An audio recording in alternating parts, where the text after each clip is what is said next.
As I remember, Adam, it was upon this fashion, bequeathed to me by will, charged to my brother on his blessing to breed me well, and there begins my sadness. My brother Jacques, he keeps at school, and report speaks goldenly of his profit. For my part, he keeps me rustically at home. I, his brother, gain nothing under him but growth. He lets me feed with his hinds, bars me the place of a brother, and as much as in him lies, minds my gentility with my education. This is it, Adam, that grieves me. Yet I know no wise remedy how to avoid it. Yonder comes my master, your brother. Now, sir, what makes you here? Nothing. I'm not taught to make anything. Know you where you are, sir? Oh, sir. Very well, here in your orchard. Know you before whom, sir? I know you are my eldest brother. And in the gentle condition of blood, you should so know me. I have as much of my father in me as you. Oh, wilt thou lay hands on me, villain? I am no villain. I am the youngest son of Sir Roland de Boys. He was my father, and he is thrice a villain, that such a father begot villains. Wert thou not my brother, I would not take this hand from my throat to this other and pulled out thy tongue for saying so. Thou hast raveled myself. Sweet masters, be patient, for your father's remembrance be at accord. Let me go, I say! My father charged you in his will to give me good education. You have trained me like a peasant, obscuring and hiding from me all gentlemanlike qualities. The spirit of my father grows strong in me, and I will no longer endure it. Therefore, give me the poor lottery my father left me by testament. With that, I will go buy my fortunes. Well, sir, get you in. I will not long be troubled by you. You will have some part of your will. I pray you leave me. You go with him, you old dog. Is old dog my reward? God be with my old master. He would not have spoke such a word. Even so, I will physic your rankness and not give no 1,000 crowns neither. Holla, Dennis! Cross your worship! Was not Charles the Duke's wrestler here to speak with me? Oh, so please you, he is here at the door. Call him in. Will be a good way, and the wrestling tomorrow is. Good morrow to your worship! Good bunch. What's the new news at the new court? There's no news, but the old news. That is, the old Duke has been banished by his younger brother, the new Duke, and 3 or 4 loving lords have put themselves into voluntary exile with him, whose lands and revenues enrich the new Duke.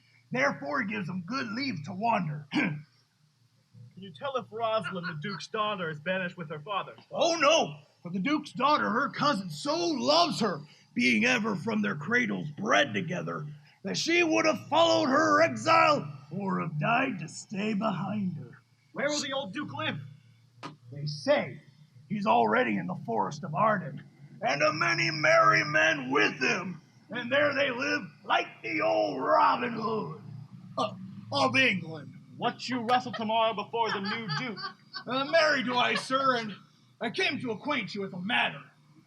I am given, sir, secretly to understand that your younger brother Orlando had the disposition to come in disguised against me to try a fall. Your brother is but young and tender. For your love, I would be loath to foil him, as I must for my own honor if he come in. Therefore, out of my love for you, I came hither to acquaint you with all. I had myself notice of my brother's purpose herein. Huh? I'll tell thee, Charles. It is the stubbornest young fellow in all of France, full of ambition and secret and villainous contriver against me, his natural brother. Therefore, use thy discretion. I had as a leaf, thou didst break his neck as his finger, and thou best to see to it. For if thou dost any slight disgrace, or if he heavily disgrace himself on thee, he will not leave thee until he takes thy life. For I assure thee,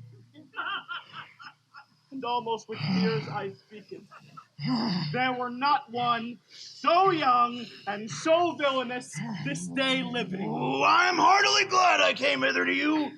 If he come in tomorrow, I'll give him his payment.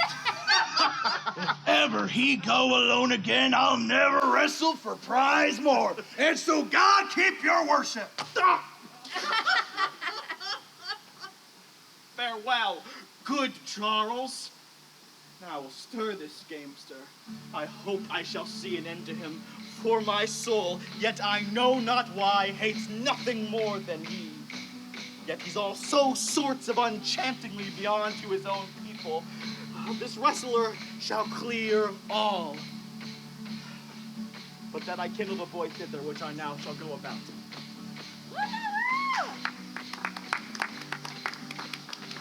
Pray thee, Rosalind, sweet, my cause be merry. Dear Celia, I show more mirth than I am mistress of. And would you yet were merrier? Unless you could teach me to forget a banished father, you must not learn me to remember any extraordinary pleasure. Herein I see thou lovest me not with the full weight that I love thee. If my uncle, thy banished father, had banished a duke, thy uncle, my father, so thou hadst been still with me, I could have taught my love to take thy father for mine. Well, I will forget the condition of my estate to rejoice in yours. You know my father hath no child but I, and truly when he dies thou shalt be his heir for what he hath taken away from thy father perforce. I will render thee again in affection. Therefore, my sweet Rose, my dear Rose, be merry. From henceforth I will, coz, and devise sports. Let me see. What think you of falling in love? Oh, marry, I prithee do to make sport withal, but left no man in good earnest, nor no further at sport neither, than with safety of a pure blush thou mayest in honor come off again. Well, what shall be our sport then? Had not fortune sent in this fool, the god of the argument, for always the dullness of the fool is the whetstone of the wits. How now, wit, whither wander you? Mistress, you must come away to your father. Oh, were you made the messenger? But no, by mine honor, but I was bid to come for you. Where learned you that oath, fool? Of a certain knight that swore by his honor they were good pancakes, and swore by his honor the mustard was not. Now I'll stand to it. The pancakes were not, and the mustard was good, and yet was not the knight forsworn. How prove you that in a great heap of your knowledge? Stand you both forth now, stroke your chins, and swear by your beards that I am a knave. By our beards, if we had them, thou art. By my knavery, if I had it, then I were. But if you swear by that is not, you are not forsworn. No more was this knight swearing by his honor, for he never had any.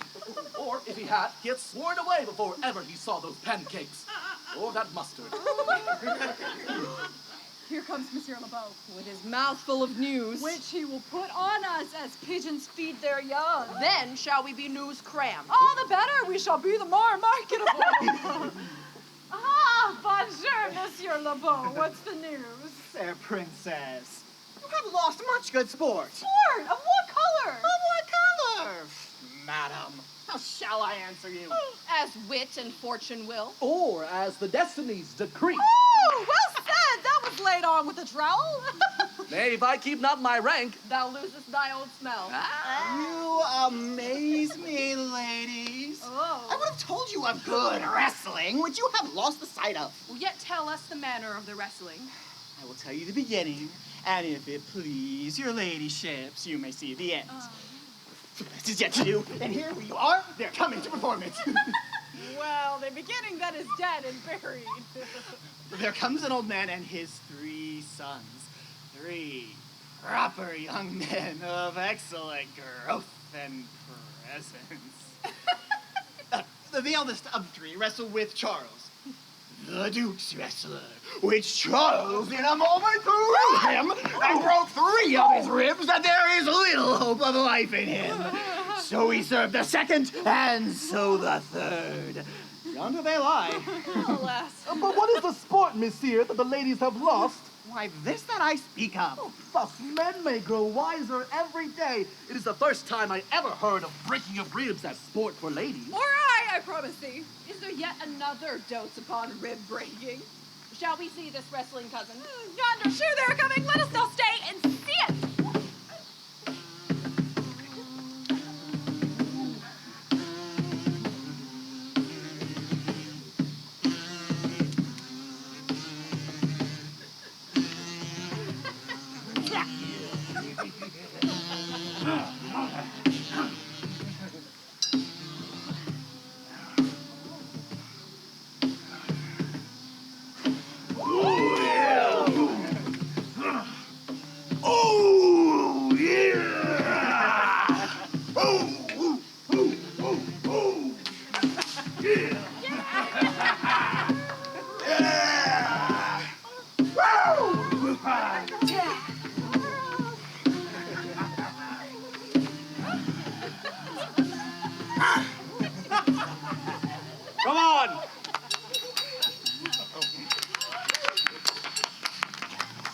the youth will not be entreated, his own peril on his forwardness. Is yonder the man? Even he. Alas, he is too young, yet he looks successfully. Oh, now, daughter. Cousin, are you crept hither to see the wrestling? Aye, my liege, so please you give us leave. You will take little delight in it. In pity of the challenger's youth, I would fain dissuade him, but he will not be entreated. Speak with him, ladies. See if you can move him. Call him hither, good Monsieur LeBeau. Monsieur the Challenger. The princess calls for you. Attend them with all respect and duty. Young man, have you challenged Charles the wrestler? No, fair princess. He is the general challenger. I come but in as others do to try with him the strength of my youth. Young gentlemen, we pray you for your own sake to embrace your own safety and give over this attempt. Do, young sir. Your reputation shall not therefore be misprized. I beseech you, punish me not with your hard thoughts, but let your fair eyes and gentle wishes go with me to my trial, wherein if I be foiled, there is but one shamed that was never gracious, if killed but one dead that is willing to be so. I shall do my friends no wrong, for I have none to lament me, the world no injury, for in it I have nothing. The little strength I have, I would it were with you. And mine to eke out hers. Come! Where is this young gallant that is so desirous to lie with his mother? Where? Huh? You mean to mock me after, not before, but come your ways.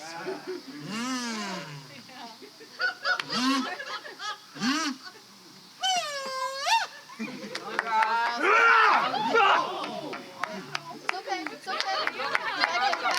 Stay focused.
No more!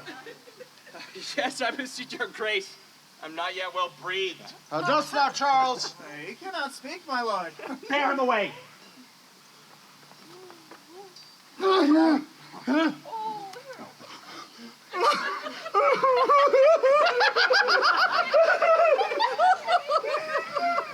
What is thy name, young man? Orlando, my liege. The youngest son of Sir Roland de Bois. The world esteems thy father honorable, but I did find him still mine enemy. But fare thee well. Thou art a gallant youth. Or would thou hadst told me of another father? I am more proud to be Sir Roland's son, his youngest son. It would not change that calling to be adopted heir to Frederick. My father loved Sir Roland as his soul, and all the world was of my father's mind. Let us go thank him and encourage him. My father is rough and envious disposition, sticks me at heart. Sir, you have well deserved. Your mistress shall be happy. Gentlemen, wear this for me. One out of suits with fortune that could give more, but that her hand lacks means.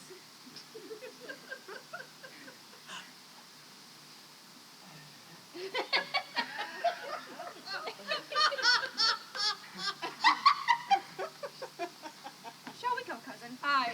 Fare you well, fair gentlemen. Can I not say I thank you? Oh, my better parts are all thrown down, and that which here stands up is but a Quinton, a mere lifeless block. Oh. Sir, you have wrestled well and overthrown more than your enemies? Will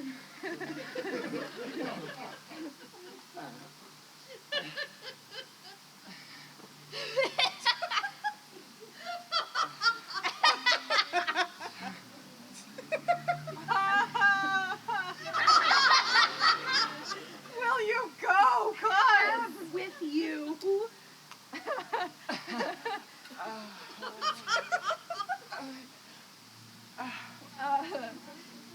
Very well.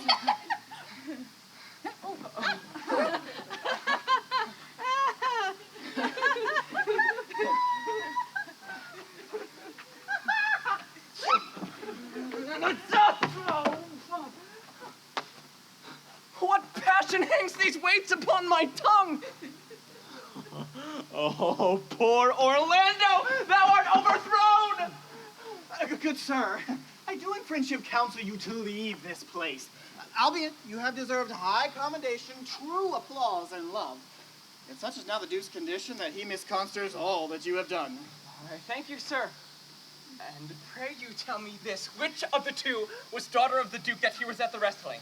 Neither his daughter, if we judge by manners. But yet indeed the taller is his daughter. The other is daughter to the banished Duke, and here detained by her usurping uncle to keep his daughter company, whose loves are dearer than the natural bond of sisters. But I can tell you that of late this Duke hath taken displeasure against his gentle niece, and on my life his malice against the lady will suddenly break forth. Sir, fare you well. Hereafter, in a better world than this, I shall desire more love than knowledge of you. I rest much bounding to you. Fare you well. Thus must I from the smoke into the smother. From tyrant Duke unto a tyrant brother. But heavenly Rosalind! My cousin. Why, Rosalind! Cupid, have mercy, not a word.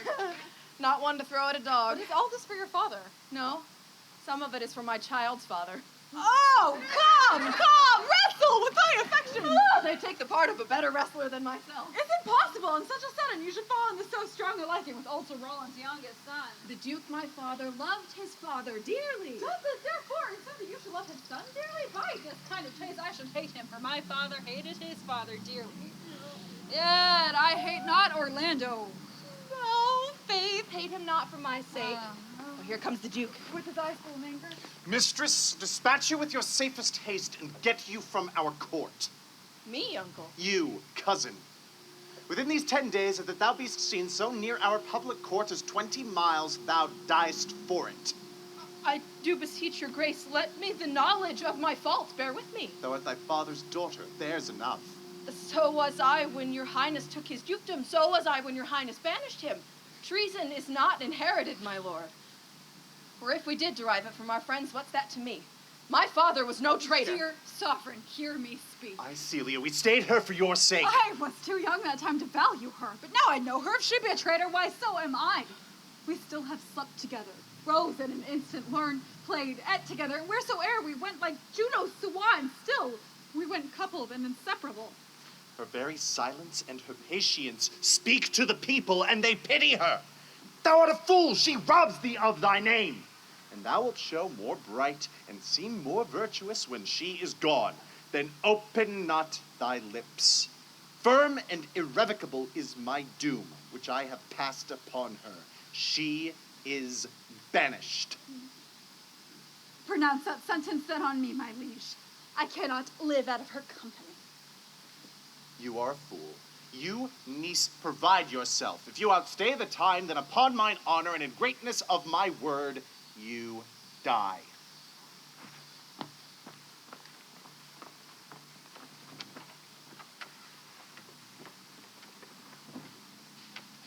Oh, my poor Rosalind. Whither wilt thou go? Wilt thou change fathers? I will give thee mine. I charge thee, be not thou more grieved than I am. I have more cause. Thou hast not, cousin. Knowst that not the Duke hath banished me his daughter. That he hath not. No, hath not. Rosalind then left the love which teacheth thee that thou and I am one. Shall we be sundered? Shall we part, sweet girl? No! Let my father seek another heir. For 'tis advised with me how we may fly. Stay without cancel, go along with you. Whither shall we go? To seek my uncle in the forest of Arden. Alas, what danger will it be to us maids as we are to travel forth so far? Were it not better that, because that I am more than common tall, that I did suit me all points like a man? What shall I call thee when thou art a man? I'll have no worse name than Jove's own page, and look you therefore call me Ganymede. But what will you be called? Something that had the reference to my state, no longer Celia, but Eliana. Oh, cousin, what if we essayed to steal the clownish fool out of your father's court? Would he not be a comfort to our travel? He'll go along o'er the wide world with me. Leave me alone to woo him. Let's away devise our flight.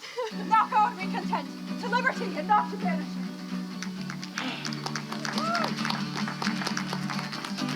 Now, my co-mates and brothers in exile, hath not old custom made this life more sweet than painted pomp? Are not these woods more free from peril than the envious court? I would not change it. Happy is your grace that can translate the stubbornness of fortune into so quiet and so sweet a style. Come, shall we go and kill us venison? And yet, it irks me. The poor, dappled fools should, in their own confines with forked heads, have their round haunches gored. Indeed, my lord. The melancholy Jacques grieves at that. Today, my lord of Amiens and myself did steal behind him as he lay along, to the which place a poor sequestered stag that from the hunter's aim had ta'en a hurt did come to languish. And indeed, my lord, the wretched animal heaved forth such groans, much marked of the melancholy Jacques. Stood on the extremest verge of the swift brook, augmenting it with tears. But what said Jakes? Did he not moralize this spectacle? Oh, yes, into 1,000 similes. And did you leave him in this contemplation? We did, my lord, weeping and commenting upon the sobbing deer. Show me the place.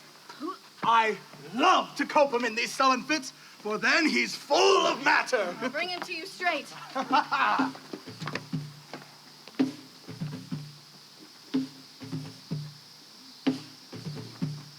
Can it be possible that no man saw them? The ladies, her attendants of her chamber, saw her bed, and in the morning early they found the bed untreasured up their mistress. My lord, the Roynish clown at whom so oft your grace was wont to laugh is also missing. His fury, the princess gentlewoman, says she secretly o'erheard the princess, your daughter, and her cousin, much praise the parts and grace of the wrestler that did but lately unseat the sinewy Charles, and she says that where'er they're gone, this youth is surely in their company. Send to his brother. Fetch that gallant hither. If he be absent, bring his brother to me. I'll make him find him. Do this suddenly, and let not search and inquisition quail to bring again these foolish runaways.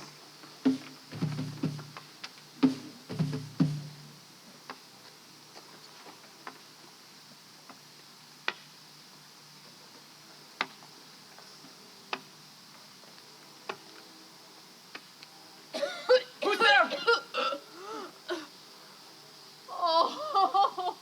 Oh, my sweet master! Oh, you memory of old Sir Roland, why, what make you here? What's the matter? Oh, unhappy youth, your brother, no brother, yet the son, yet not the son, I will not call him son, of him I was about to call his father, hath heard your praises, and this night he means to burn the lodging where you used to lie, and you within it. If he fail of that, he will have other means to cut you off. This is no place. This house is but a butchery. Abhor it. Fear it. Do not enter it. What? Wouldst thou have me go and beg my food? Or with a base and boisterous sword enforce a thievish living on the common road? I rather will subject me to the malice of a diverted blood and bloody brother. Do not so. I have 500 crowns, the thrifty hire I saved under your father. All this I give you, let me be your servant. Though I look old, yet I am strong and lusty. I'll do the service of a younger man in all your business and necessities. Oh, good old man. How willingly appears the constant service of the antique world. Thou art not for the fashion of these times. But come thy way, we'll go along together. Master, go on, and I will follow thee to the last gasp with truth and loyalty. From 70 years till now, almost 80 here lived I, but now live here no more. At 17, many their fortune seek, but at 80 it is too late. A week. Yet.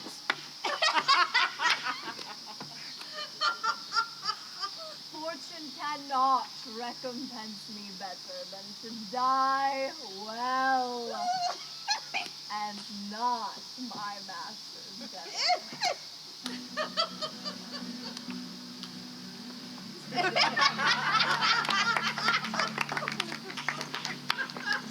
Oh, sweet Jupiter, how merry are my spirits. I care not for my spirits if my legs were not weary. I could find it in my heart to disgrace my man's apparel and to cry like a woman, but I must comfort the weaker vessel. Therefore, courage, good Aliena. I pray you bear with me. I cannot go no further. For my part, I'd rather bear with you than bear you. Well, this is the forest of Arden. Aye, now am I in Arden. The more fool I. When I was at home, I was in a better place, but travelers must be content. Piso, Catuccio. Oh, look you who comes here. Woo!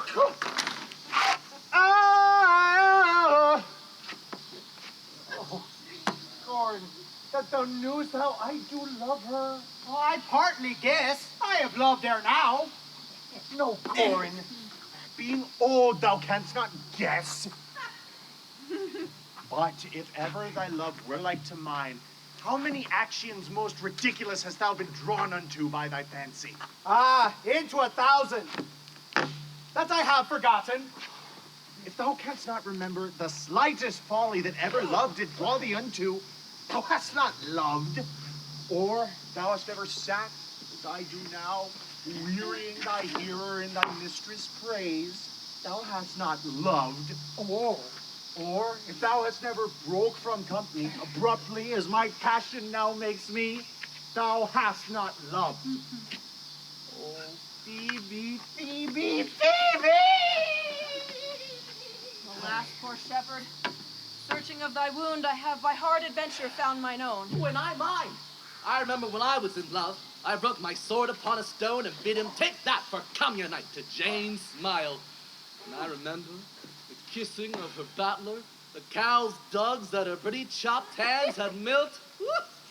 We that are lovers run into strange capers, but as all is mortal in nature, so is all nature in love mortal in folly.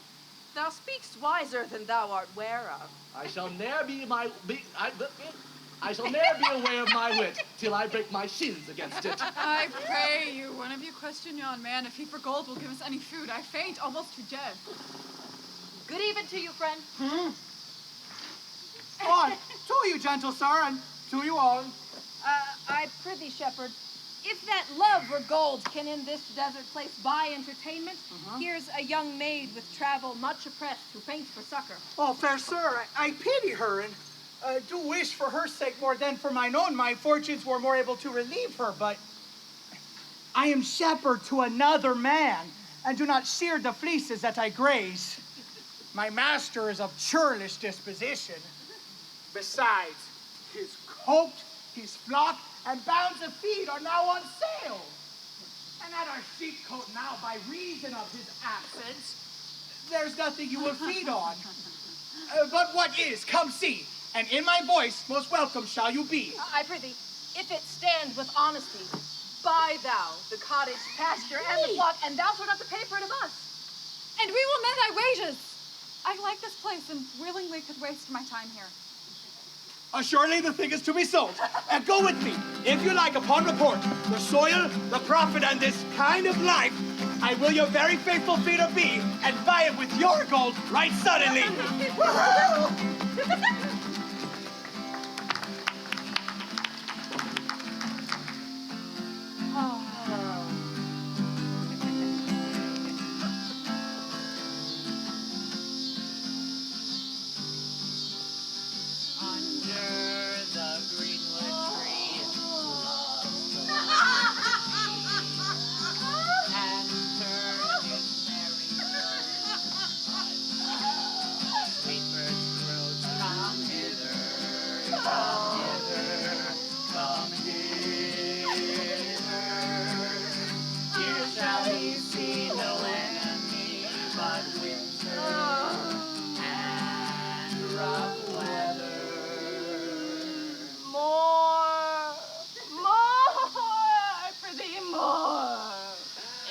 Melancholy, Monsieur Jakes. I thank it. More! I prithee more! I can suck melancholy out of a song as a weasel sucks eggs. More! I prithee more! My voice is ragged. I know I cannot please you. I do not desire you to please me. I do desire you to sing. Come, more will you sing. More at your request than to please myself. Well, if ever I thank any man, I'll thank you. But that they call compliment is like the encounter of two dog gates. Come, sing. And you that will not hold your tongue. Well, I'll end the song. Sirs, cover the wow. The Duke will drink under this tree. He hath been all this day to look you. Oh, and I've been all this day to avoid him. He is too disputable for my company. I think of as many matters as he, but I give heaven thanks and make no boast of them. Come, warble, come.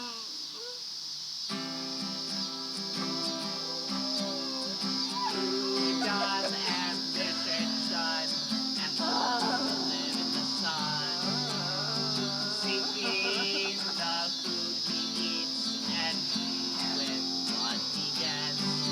Come hither, come hither, come hither. Here shall he see no enemy but winter. I'll give you a verse to this note that I made yesterday in despite of my invention. And I'll sing it. Thus it goes.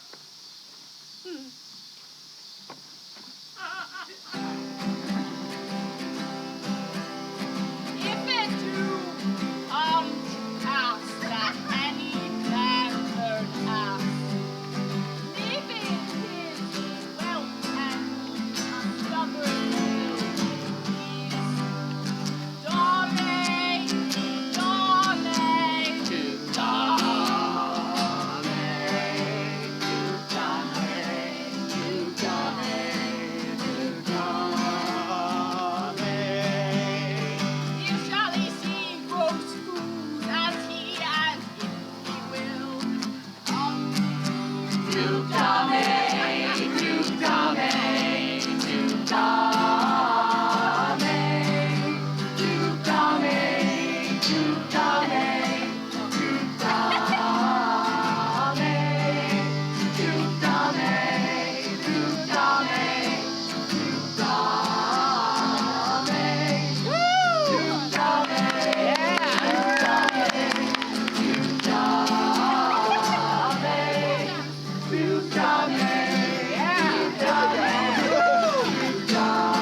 Duke Dame? Oh, 'tis a Greek invocation to call fools into a circle.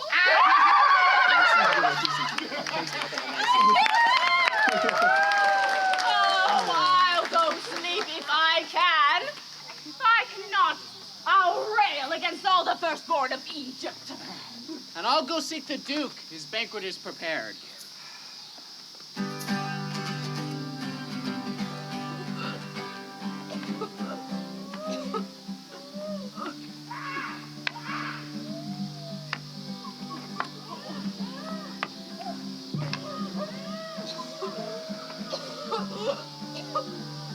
Sweet master, I could go no further.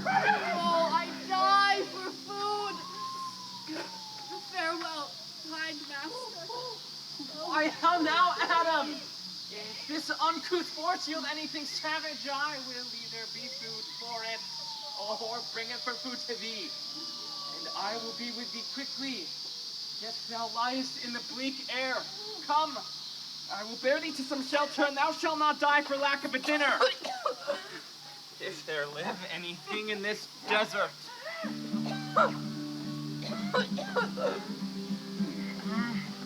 I think he'd be transformed into a beast. For I can nowhere find him like a man. My lord, he is but even now gone hence. Here was he married, hearing of a song. Well, go seek him. Tell him I would speak with him. He saves my labor by his own of Well, how now, monsieur? You look merrily. Oh, a fool! I met a fool in the forest who laid him down and basked him in the sun and railed on Lady Fortune in good terms, in good set terms, and yet a musty fool.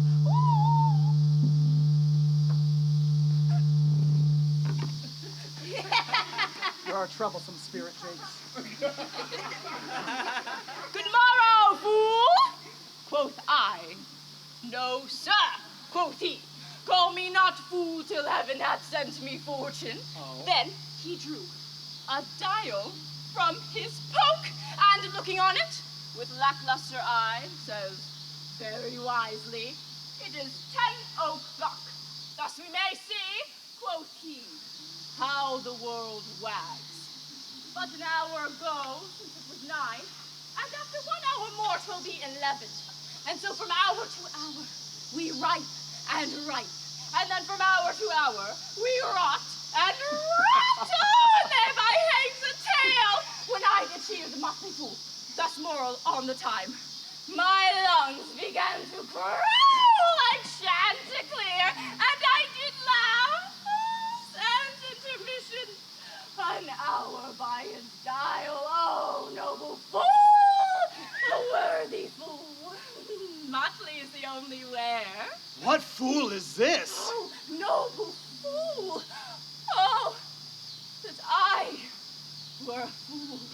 I am ambitious for a motley coat. Thou shalt have one. It is my only suit, provided that you weed your better judgments of all opinion that grows rank in them, that I am wise. I must have liberty with all, as large a charter as the wind, to blow on whom I please, for so fools have. Invest me in my motley. Give me leave to speak my mind, and I will through and through cleanse the foul body of the infected world, if they will patiently receive my medicine. Fie on thee. Oh! I could tell what thou wouldst do. What for a counter would I do but good? Most mischievous, foul sin, in chiding sin, for thou thyself hast been a libertine. Oh, there then. How then? What then? Let me see wherein my tongue hath wronged him. If it do him right, then he hath wronged himself. If he be free, why then my taxing like a wild goose flies unclaimed of any man. Oh, but who come here? Bear thee no more, Why, I have ate none yet. nor shalt not till necessity be served. Art thou thus bold and mad by thy distress, or else a rude despiser of good manners, that in civility thou seemst so empty?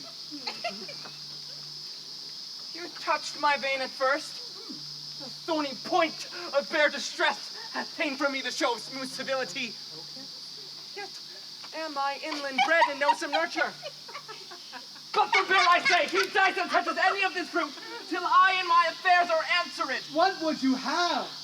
Your gentleness shall force more than your force. Move us to gentleness. I almost die for food, and let me have it! So sit down and feed and welcome to our table.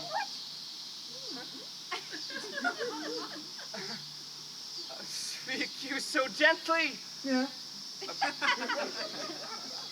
Pardon me, I pray you. I thought that all things had been savage here, and therefore put I on the countenance of stern commandment. But whate'er you are, if ever you have looked on bitter days and know what 'tis to pity and be pitied, let gentleness my strong enforcement be, in the which hope I blush and hide my sword. True is it that we have seen better days, and therefore sit you down in gentleness and take upon command what help we have, that to your wanting may be ministered. Then but forbear your food a little while. There is an old poor man who after me hath many a weary step limped in pure love. Till he be first sufficed, I will not touch a bit. Go find him out, and we will nothing waste till you return. I thank ye, and be blessed for your good comfort.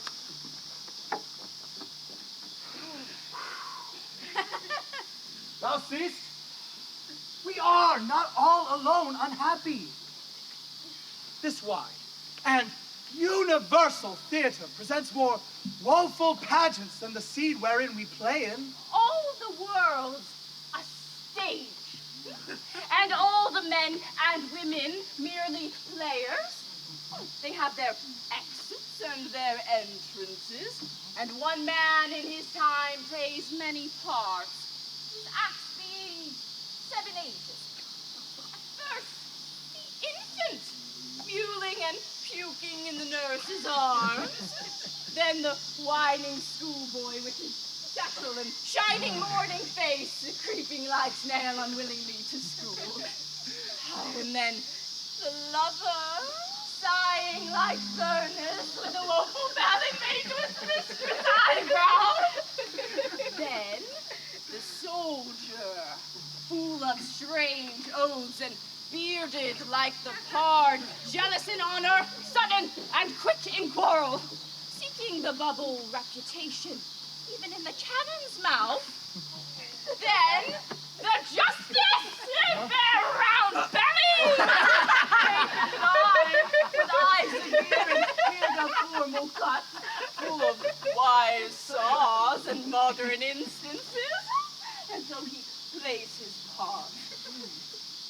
6 age shifts to the lean and slippered pantaloon, with spectacles on nose and pouch on side, his youthful hose well saved, a world too wide for his shrunk shank, and his big manly voice sounding again toward childish treble pipes and whistles in his sound.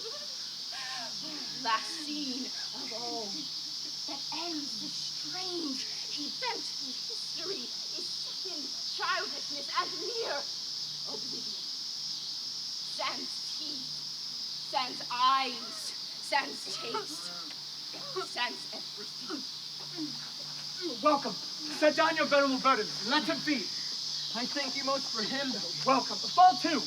I will not trouble you as yet to question you about your fortunes. Give us some music. And good cousin, sing.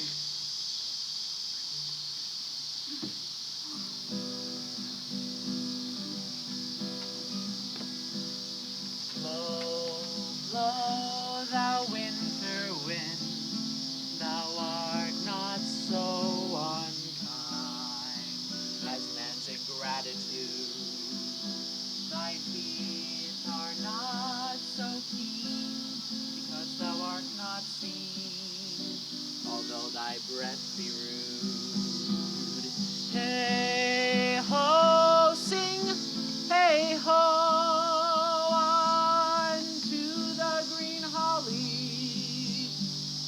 Friendship is feigning, most loving mere folly. Then hey ho the holly, this life is most jolly.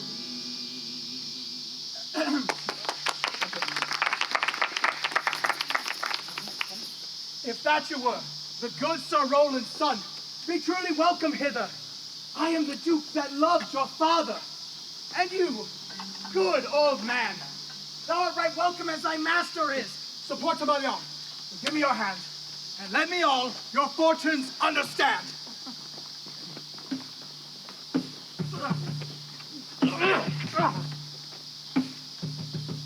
Not see him since. Sir, that cannot be. Find out thy brother wheresoe'er he is. Thy lands and all things that thou dost call thine worth seizure do we seize into our hands, till thou canst quit thee by thy brother's mouth for what we think against thee. Oh, that your highness knew my heart in this. I never loved my brother in my life. The more villain thou!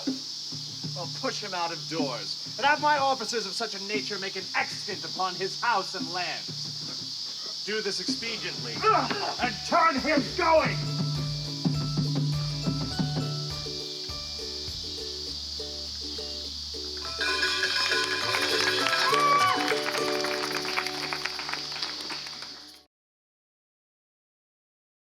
How do we help someone flourish and gain fulfillment? On a consistent basis, you see people's lives change. You have the power to make good choices, you have the power to make bad choices. I really do want him to say, well done, thou good and faithful servant. Maybe this is what I'm wired to do. This is what I was meant to be.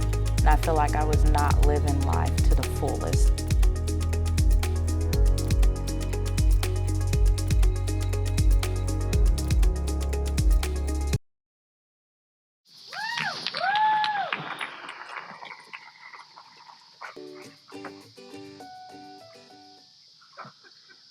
Hang there my verse in witness of my love. Oh, Rosalind, these trees shall be my books. Run, Orlando, carve on every tree the fair, the chaste, and unexpressive sea. And how like it is shepherd's life, Mr. Touchstone? Truly, shepherd, in respect of itself, it is a good life. In respect, it is a shepherd's life, it is not. Now, in respect of the solitary, I like it very well. In the fact that it is not private, it is a very vile life. Now, in respect it is in the fields, it pleases me very well. But in fact it is not in court, it is very tedious. Hath any philosophy in thee, shepherd? No more, but I know, the more one sickens, the worse at ease he is. Oh, and that he that wants money, means, and content is without three good friends. That the property of rain is to wet, and fire to burn. That good pastures makes fat sheep, and that a great cause of the night is lack of the sun. Such a one is a natural philosopher. Wast ever at court? No, truly. Then thou art damned. Nay, I hope. Truly, thou art damned, like an ill-roasted egg, all on one side. For not being at court? Your reason. If thou never wast at court, thou never sawest good manners. If thou never sawest good manners, thy manners must be wicked, and wickedness is sin, and sin is damnation. Truly, thou art in a parlous state, shepherd. And not a whit, Touchstone. Those that are good manners in the court are just as ridiculous in the country as the behaviors of the country is most mockable at the court. You told me you salute not at court, but you kiss your hands. That courtesy would be uncleanly if courtiers were shepherds. Instance, briefly, come, instance. Why, we're still handling our ewes, and their fells, you know, are greasy. Do not your courtiers' hands sweat? And is not the grease of a mutton as wholesome as the sweat of a man? Better instance, I say, come, shepherd. Besides, our hands are hard. Your lips will feel them the sooner. Shallow again, a more sound instance, come. And they are often tarred over with the surgery of our sheep. And would you have us kiss tar? The courtier's hand is perfumed with civet. Oh, thou art worm's meat in respect of a good piece of flesh. Learn from the wise and perpend. Civet is of a baser birth than tar, the very uncleanly flux of a cat. Mend the infant shepherd, come. You have too courtly a wit for me. I'll rest. Wilt thou rest, damn? God help thee, shallow man. Sir, I am a true laborer. I earn that I eat, get that I wear. Oh, no man hate, envy no man's happiness. And the greatest of my pride is to see my ewes graze and my lambs So, there is another simple sin in you, to bring together the rams and the ewes, and to offer to get your living by the copulation of cattle. If thou beest not damned for this, the devil himself will have no shepherd. I cannot see how thou shouldst state this. Here comes young Mr. Ganymede, my new mistress's brother. From the east to western end, no jewel is like Rosalind. Her worth being mounted on the wind, through all the world bears Rosalind. Let no face be kept in mind, but the fair of Rosalind. I'll rhyme you so, 8 years together. A taste. If a heart do like a hind, let him seek out Rosalind. They that reap must sheep and vine, then to cart with Rosalind. Sweetest nut hath sourest rind. Such a nut is he that sweet as rose must find love's frick and Rosalind. This is a very false scalp of verses. Why do you infect yourself with them? Peace, you dull fool. I found them on a tree. Truly, the tree yields bad fruit. Peace. Here comes my sister reading. Stand aside. Why should this desert be? For it is unpeopled. No! Tongues I'll hang on every tree that shall civil sayings show. But upon the fairest boughs, or at every sentence end, will I Rosalind aright, teaching all that read to know the quintessence of every sprite heaven would in little show. Heaven would that she these gifts should have, and I to live and die her slab. Oh, most gentle Jupiter. What tedious homilies of love have you wearied your parishioners with all. Well, now, back friends. Shepherd, go off a little. Go with him, Sirrah. Come, shepherd, let us make an honorable retreat, though not with bag and baggage, but with scrip and scrippage. Didst thou hear these verses? Oh, yes, I heard them, and more, too, for some of them had in them more feet than the verses would bear. Tria, who hath done this? Is it a man? And a chain that you once wore about his neck. Change you color. I prithee who? Oh, it's possible. Nay, I prithee now with most petitionary vehemence, tell me who it is. Oh, wonderful, wonderful, and most wonderful, wonderful, and yet again wonderful! And after that, out of the whole wicked. Good my complexion. Dost thou think though I am caparisoned like a man, I have a doublet and hose in my disposition? 1 inch of delay more is the south sea of discovery. I prithee tell me who it is. I prithee speak of pace. Take the cork out of thy mouth that I may drink thy tidings. So you may put a man in your belly. What manner of man? Is he of God's making? Is his head worth a hat or his chin worth a beard? Nay, he has but a little beard. Let me stay the growth of his beard if thou delay me not the knowledge of his chin. It is young Orlando, the tripped up the wrestler feels in your heart both in an instant. Orlando! Alas, today, what shall I do with my doublet and hose? What did he when thou sawest him? What said he? How looked he? Wherein went he? Did he ask for me? Where remains he? How parted he with thee? And when shalt thou see him again? Answer me in one word. You must tell me Gargantua's mouth first. Is a word too great of any mouth of this age's size? But does he know that I am in this forest and in man's apparel? Looks he as freshly as he did the day he wrestled? I found him under a tree like a dropped acorn. Oh, it may well be called Job's tree when it drops forth fruit. Give me audience, good madam. Proceed. There he lay, stretched along like a wounded knight. Oh, that would be a pity to see such a sight. It well becomes the ground. Cry hama to the tongue, I prithee, curb it unseasonably. He was furnished like a hunter. Oh, ominous! He comes to kill my heart. I would sing my song without a burden. Thou bringest me out of tune. Dost thou not know that I am a woman? When I think, I must speak. Oh. Speak. Say on. Stop. Comes he not here? Tis he. Slip by and note him. Oh.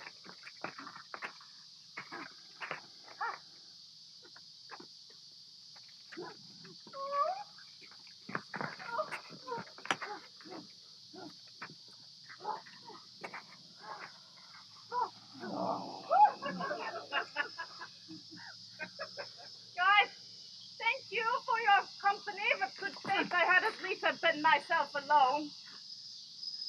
And so had I. But yet, for fashion's sake, I thank you too for your society. God buy you. Let's meet as little as we can. I do desire we may be better strangers. I pray you mar no more trees with writing love songs in their barks. I pray you mar no more of my virtues with reading them out favoredly. So, Rosalind is your love's name? Yes, just. I do not like her name. There was no thought of pleasing you when she was christened. You are full of pretty answers. Will you sit down with me, and we two will rail against our mistress, the world, and all our misery? I will chide no breather in the world but myself, against whom I know most fault. The worst fault you have is to be in love. 'Tis a fault I will not change for your best virtue. I am weary of you. I was seeking for a fool when I found you. He is drowned in the brook. Look but in and you shall see him. Well, there I shall see mine own figure. Which I take to be either a fool or a cipher. I'll tarry no longer with you. Farewell. Good thing your love. I am glad of your departure. Do good. Is your melancholy.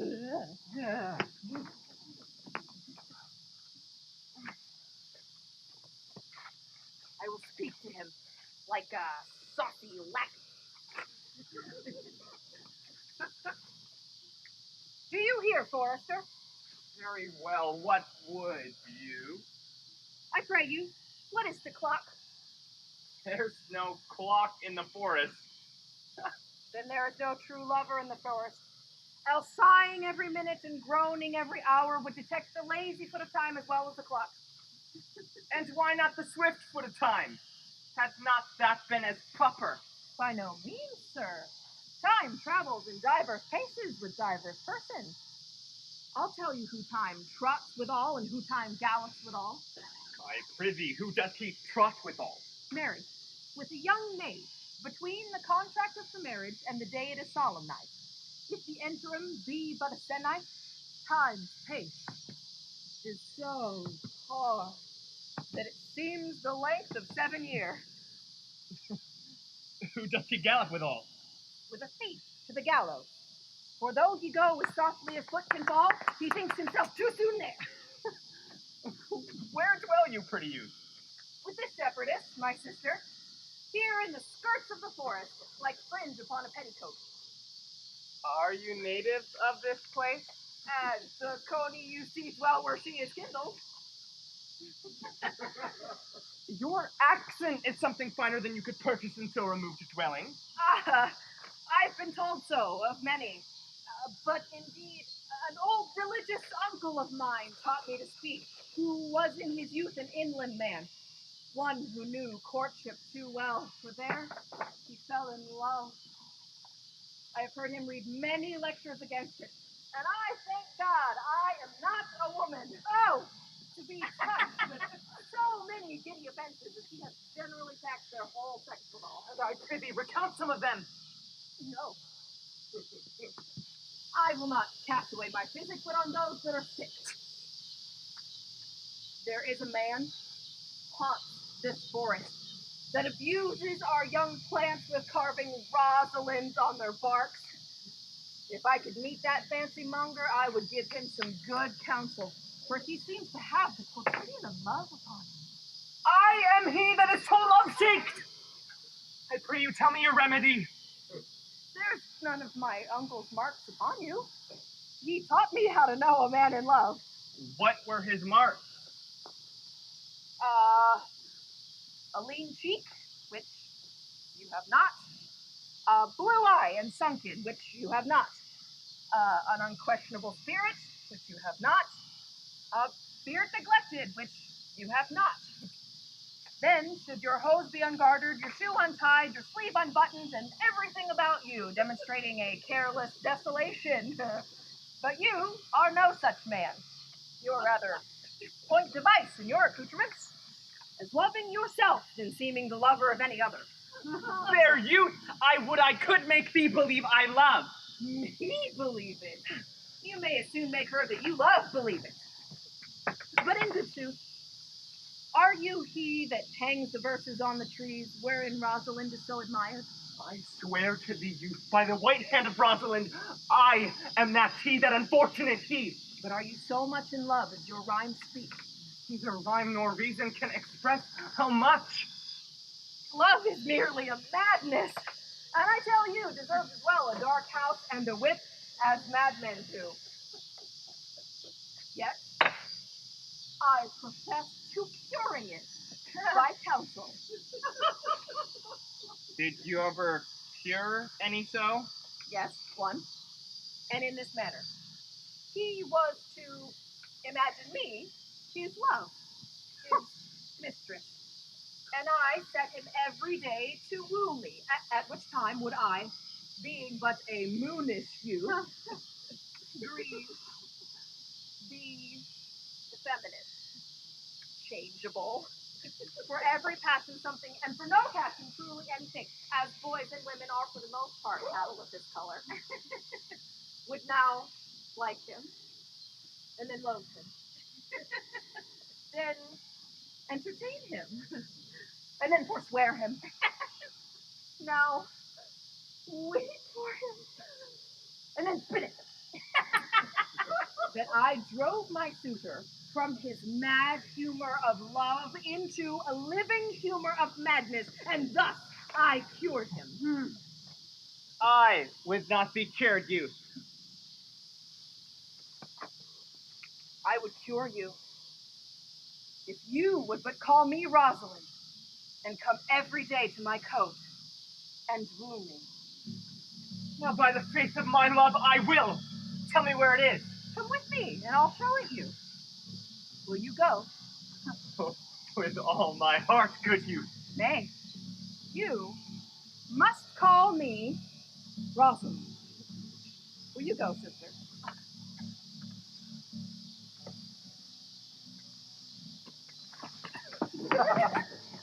Come apace, Audrey. I will fetch of your goats, Audrey. And how, Audrey? Am I the man yet? Does my simple feature content you? Features, Lord Warren, us what features? I am here with thee and thy goats, as the most capricious poet honest Ovid was among the gods. Knowledge to inhabited worse than Job in that house.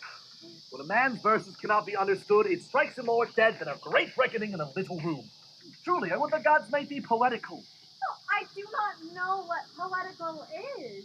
Is it honest indeed in word? Is it a true thing? No, truly, for the truest poetry is the most vain. Do you wish then that the gods had made me poetical?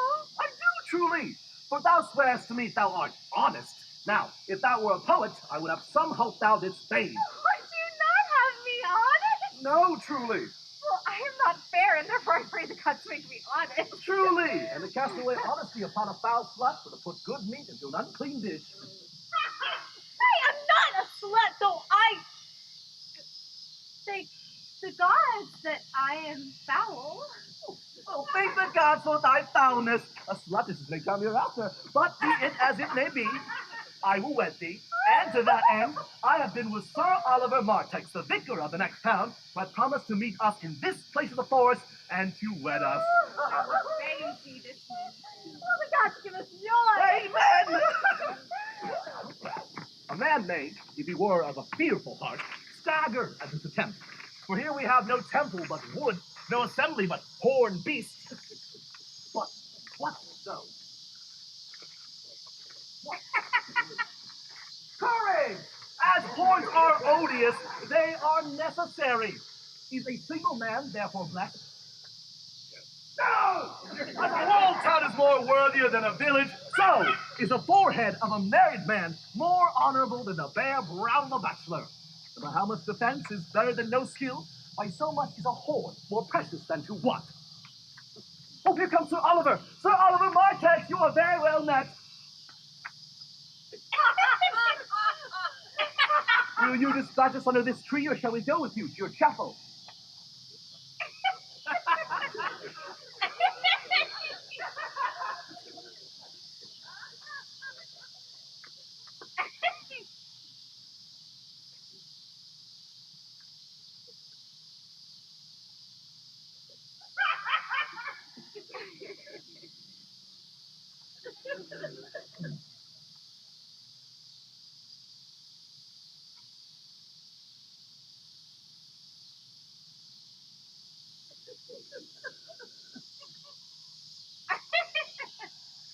Is there none here to give the woman?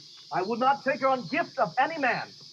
Truly, she must be given, or the marriage is not lawful. Proceed.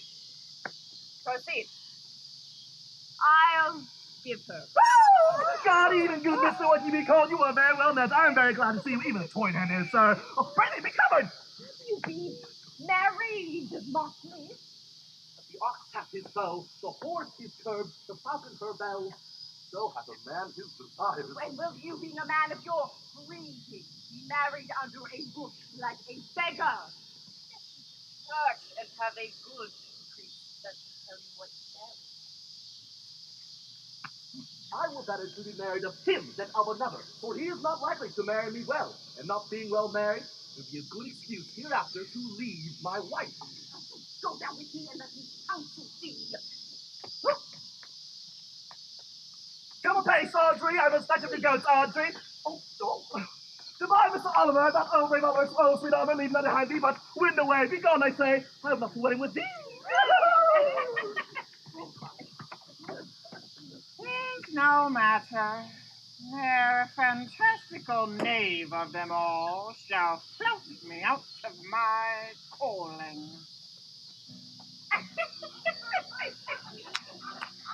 Never talk to me, I will weep.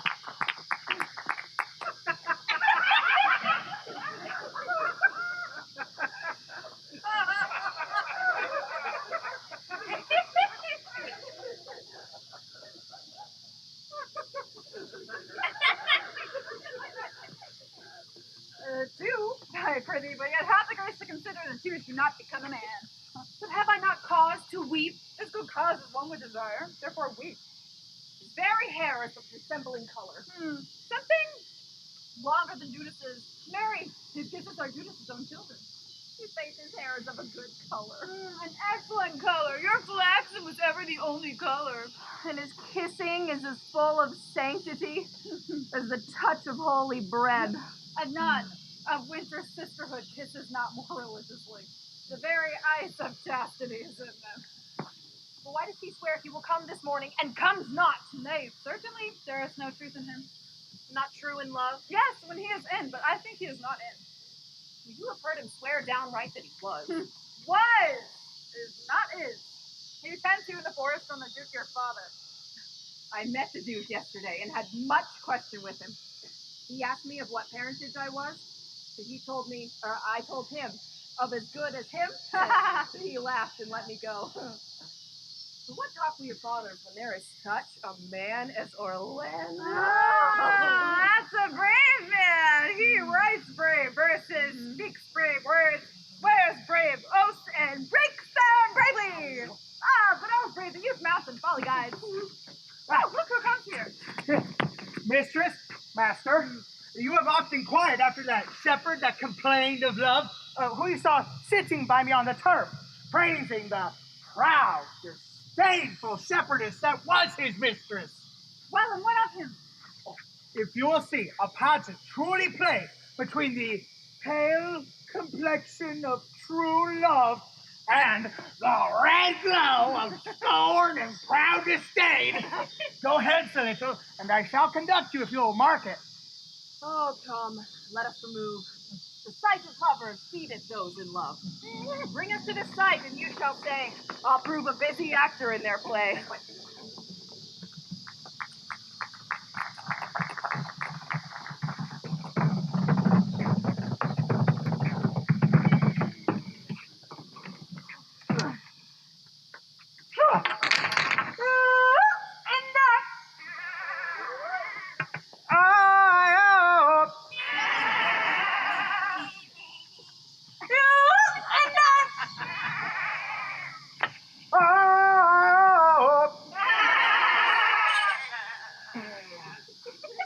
Phoebe, do not scorn me. Do not, Phoebe. Say you love me not, but say not so in bitterness. The common executioner, whose heart the accustomed sight of blood makes hard, falls not the axe upon the humble neck, but first makes pardon. Will you sterner be than he that dies and lives by bloody drops? I would not breathe on executioner. I implore thee, for I would not injure thee. Thou tell'st me there is murder in mine eye. Well, now I do frown on thee with all my heart, and if mine eyes can wound, then let them kill thee. Now show the wound mine eye hath made in thee. Oh, scratch thee but with a pin, and there remains some scar of it. I see but now mine eye, which I have darted at thee, hurts thee not. Nor I am sure there's no force in eyes that can do hurt.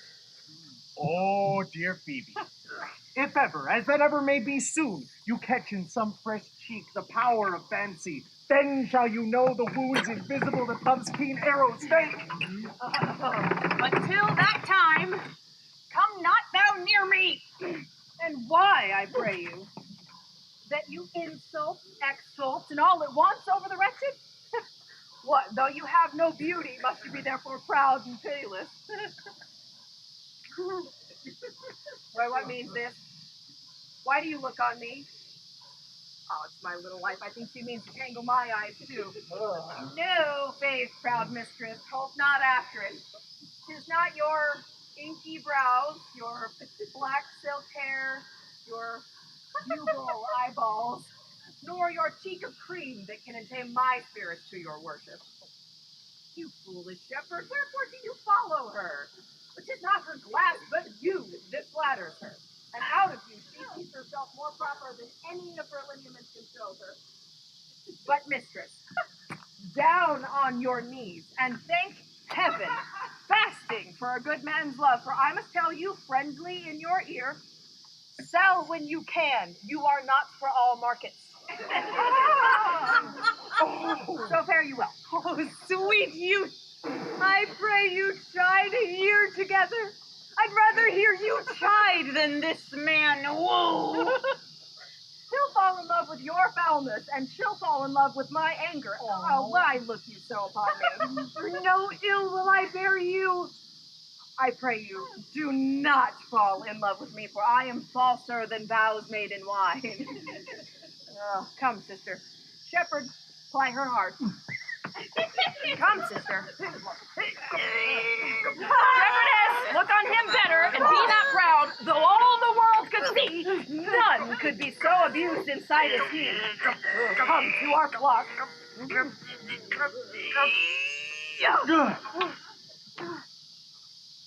Dead shepherd, now I find thy saw of might.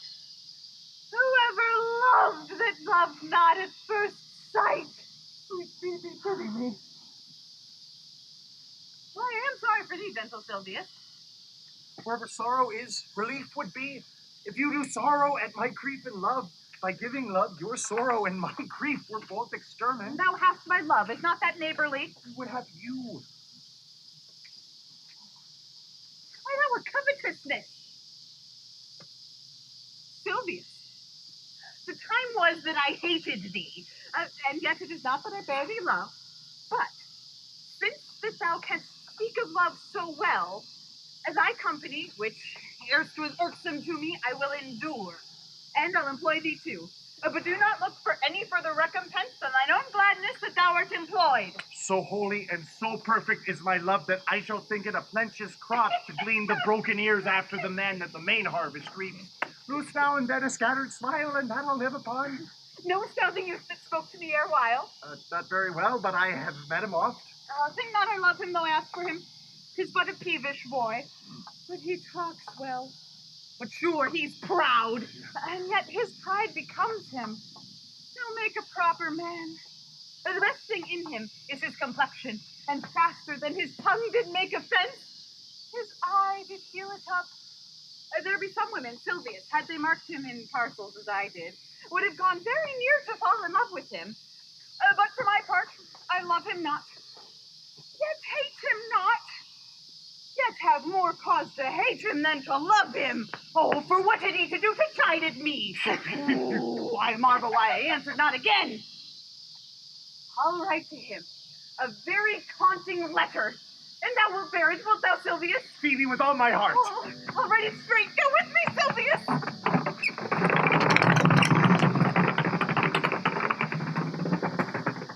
I prithee, let me be better acquainted with thee. They say you are a melancholy fellow. Oh, I am so. I do love it better than laughing. Those that are in extremity of either are abominable fellows. Why?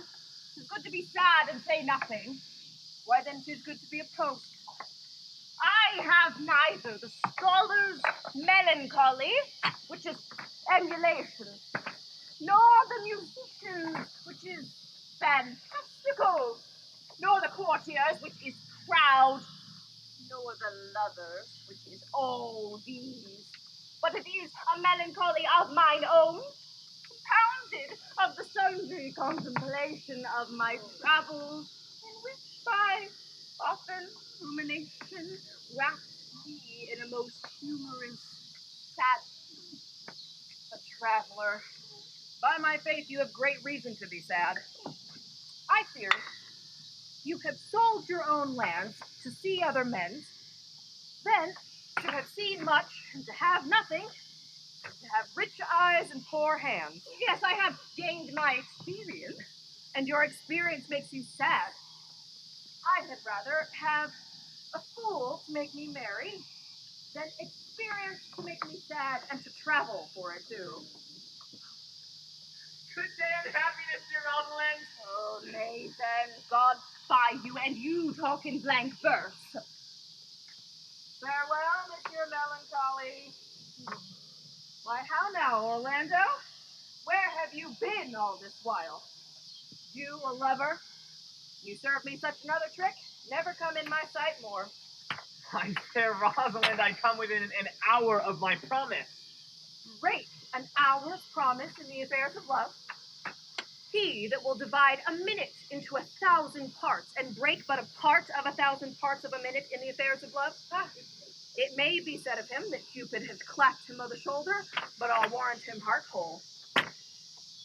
Pardon me, dear Rosalind. Nay, and you be so tardy? Never come in my sight more. I had as lief be wooed of a snail. Of a snail? Aye, of a snail. For though he comes slowly, he carries his house on his head. A better jointure, I think, than you make a woman. Besides, he carries his destiny with him. What's that? Why, orbs, which such as you are famed to be beholding to your wives for. But he comes armed in his fortune and prevents the slander of his wife. Virtue is no hornmaker, and my Rosalind is virtuous. And I am your Rosalind. It pleases him to call you so, but he has a Rosalind of a better leer than you. Come, woo me. Woo me. For now I am in a holiday humor and like enough to consent. What would you say to me now? And I were your very, very Rosalind. I would kiss before I spoke. Nay, you better speak first. Then, when you were gravelled, for lack of matter, you might take occasion to kiss. How if the kiss be denied? She puts you to entreaty, and there begins new matter. Who could be out, being before his beloved mistress? Marry, that should you be if I were your mistress. For I should think my honesty rankled in my wit. Am not I your Rosalind? I take some joy to say you are, because I would be talking of her. Well then, in her person, I say I will not have you. Then in mine own person I die. No, faith, die by attorney. The poor world is almost 6,000 years old, and in all this time, there was not any man died in his own person vigilant in a love cause. Men have died from time to time, and worms have eaten them, but not for love. I would not have my right, Rosalind, of this mind, for I protest her frown might kill me. By this hand, it will not kill a fly. But come. Now I will be your Rosalind in a more coming-on disposition. And ask me what you will, I will grant it. Then love me, Rosalind. Yes, faith, will I. Fridays and Saturdays and all. And wilt thou have me? Aye, and 20 such. What sayest thou? Are you not good?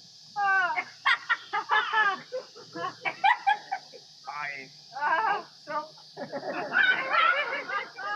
Well then, can one desire too much of a good thing? Come, sister, you shall be the priest and marry us. Give me your hand, Orlando. Yeah. What say you, sister? I cannot say the word. You must begin, will you, Orlando? Go to...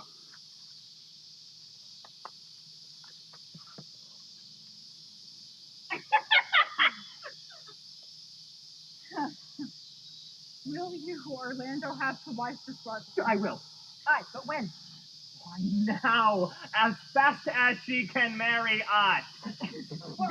Then you must say, I take thee, Rosalind, for wife. I take thee, Rosalind, for wife. Now, tell me how long you would have her after you have possessed her. Forever and a day. No. Say a day without the ever. No, Orlando. Maids. Men are April when they woo, December when they wed. Maids are May when they are maids, but the sky changes when they are wives. I will be more jealous of thee than a Barbary cock pigeon over his head. But will my Rosalind do so? By my life, you will do as I do. Oh, but she is wise. Or else she could not have the wit to do this. The wiser, the waywarder. Make the doors upon a woman's wit, and it will out at the casement. Shut that, it will out the keyhole. Stop that, it will fly with the smoke out at the chimney. A man that had a wife with such a wit, he might say, wit whither wilt. Nay, you might keep that check for it till you met your wife's wit going to your neighbor's bed. And what wit could wit have to excuse that? Mary, to say she came to seek you there. You will never take her without her answer unless you take her without her tongue. Oh, that woman that cannot make her false her husband's occasion, let her never nurse her child herself, but she will breed it like a fool. For these 2 hours, Rosalind, I will leave thee. Alas, dear love, I cannot lack thee 2 hours. I must attend the Duke at dinner. By 2 o'clock I will be with thee again. Aye, go your ways, go your ways. I knew what you would prove. My friends told me as much, and I thought no less. That flattering tongue of yours won me. 'Tis but one cast away, and so come death. 2 o'clock is your hour. Aye, sweet Rosalind. By my troth, if you break one jot of your promise or come 1 minute behind your hour, I will think you the most pathetical break promise, the most hollow lover, and the most unworthy of her you call Rosalind. Therefore, beware my censure and keep your promise. With no less religion than if thou were indeed my Rosalind. So adieu. You! Simply misused our sex and your love grace! We must have your doublet and hose plucked over your head so the world may see with a bird a done to her own nest! Oh, my cuz, my pretty little cuz! Oh, if thou didst know how many fathoms deep I am in love. I tell thee, Aliena, I cannot be out of the sight of Orlando. Whew. I'll go find a shadow and sigh till he comes. And I'll sleep!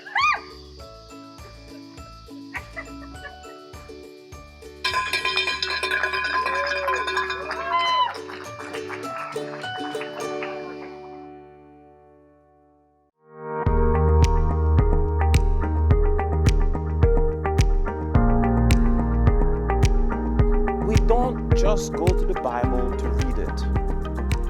We go there so that it can read us. We go there so that we can allow the text to change us.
Let's present her to the Duke like a Roman conqueror. And it would be well to set the horns upon her head for a branch of victory. Have you no song for us, sir, for this purpose? Oh, yeah. Sing it, no matter how it be in tune, so it makes noise enough. What only haven't killed the deer is let us in and horns to wed and sing home the rest shall bear his burden. Take on those horns to wear the horn, it was a crest where thou was born. Thy father's father wore it, and thy father bore it.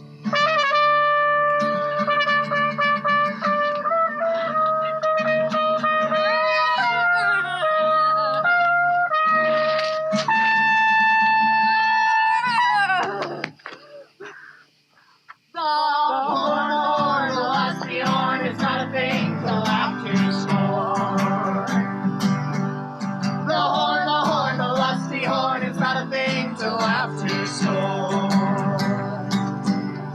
The lusty horn is not a thing to laugh to scorn. How say you now? Is it not past 2 o'clock, and here much Orlando? I warrant you, with pure love and troubled brain, he has tamed his bow and arrows and has gone forth his way. Oh, look who comes. My errand is to you, fair youth. My gentle Fiebig did bid me give you this. I know not the contents, but as I guess by the stern brow and waspish action she would use in the writing of it, there's an angry tenor. Pardon me, I am but as a guiltless messenger. Patience herself would startle at this letter. She calls me proud, and that she could not love me. Why writes she so to me? Well, Shepherd, well, this is a letter of your own device. Fiebig did write it. 'Tis a boisterous and a cruel style. A style for challengers. Women's gentle brain could not drop forth such giant rude invention. Will you hear the letter? So please you, for I never heard it yet. There is much of Fiebig's cruelty. She Phoebes me. Mark how the tyrant writes. Art thou God to shepherd turned, that a maiden's heart hath burned? Can a woman rail thus? Are you this railing? Whiles you chid me, I did love. How then might your prayers move? He that brings this love to thee little knows this love in me, and by him seal up thy mind, whether that thy youth and kind will the faithful offer take of me and all that I can make, or else by him my love deny, and then I'll study how to die. Are you this chiding? Alas, poor shepherd! Do you pity him? Oh. No, he deserves no pity. Oh. Well, shepherd, tell her this, that if she love me, I charge her to love thee. If she will not, I'll never have her, unless thou entreaty for her. You be a true lover, hence, and not a word, for here comes more company. Good morrow, fair ones.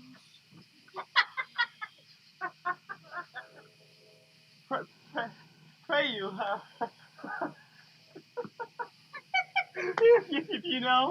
where in the pillars of this forest stands a sheepcote surrounded by olive trees. West of this place, down in the neighbor bottom, left on your right hand brings you to the place. If I may profit by a tongue, then I should know you by description. Such ears and such garments. Are you not the owner of this house I did inquire for? It is no boast being asked to say we are. Orlando doth commend him to you both, and to the youth he calls his Rosalind. Are you he? I am. What must we understand by this? Some of my shame, if you will know of me, what man I am, and how, and why, and where this handkerchief was stained. I pray you tell it. When last the young Orlando parted from you, he left a promise to return again within an hour. And pacing through the forest, lo, it befell. He threw his eye aside, and marked what object had presented itself under an old oak tree, whose boughs were mossed with age. A wretched, ragged man, o'ergrown with hair, lay sleeping on his back. About his neck, a green and gilded snake had wreathed itself. Seeing Orlando, it had linked itself, and with dented gills slip away into a bush, under which a lioness, with udders all drawn dry, lay couching head on ground with cat-like watch. When that the sleeping man should stir, this seen Orlando did approach the man and found that it was his brother, his elder brother. Oh, I have heard him speak of that same brother. But to Orlando, did he leave him there, food to the sucked and hungry lions? Twice did he turn back in purpose so. A kindness nobler ever than revenge make him give battle to the lioness, who quickly fell before him, and which hurtling from my slumber, I awaked. Are you his brother? Was you he rescued? Was you that did so? Twas not I, but 'twas I. I do not shame to tell you what I was, for my conversion so sweetly tastes of what I am. But for the bloody napkin? By and by, when from the first of the last betwixt us two, tears our countenance, but most kindly braved and weak, he led me to the gentle Duke, committing me unto my brother's love with a fresh array of entertainment. And then he led me instantly into his cave, there stripping upon his arm, the lioness had torn some flesh away. Which all this while had bled, and now he fainted, and cried, fainting upon his Rosalind. Brief, I recovered him, bound up his wound, after some small space, being strong at heart, he sent me hither, stranger as I am, to tell this story, that you might excuse his broken promise, and give this napkin dyed in his blood unto the shepherd youth, that he in sport doth call his Rosalind. Oh, but how now, Ganymede, sweet Ganymede. Many will swoon when they do look on blood. There is more in it. Ganymede. Oh, look, he recovers. I would I were at home. Here we be thither. I pray you, will you take him by the arm? Be of good cheer, youth. You, a man? You lack a man's heart. In faith, I do. Zira, a body would think this was well counterfeited. I pray you, tell your brother how well I counterfeited. Hi-ho. This was not counterfeit. There is too great a testimony in her complexion that it was a passion of earnest. Counterfeit, I assure you. Well, then take a good heart and counterfeit to be a man. In faith, I do. I should have been a woman by right.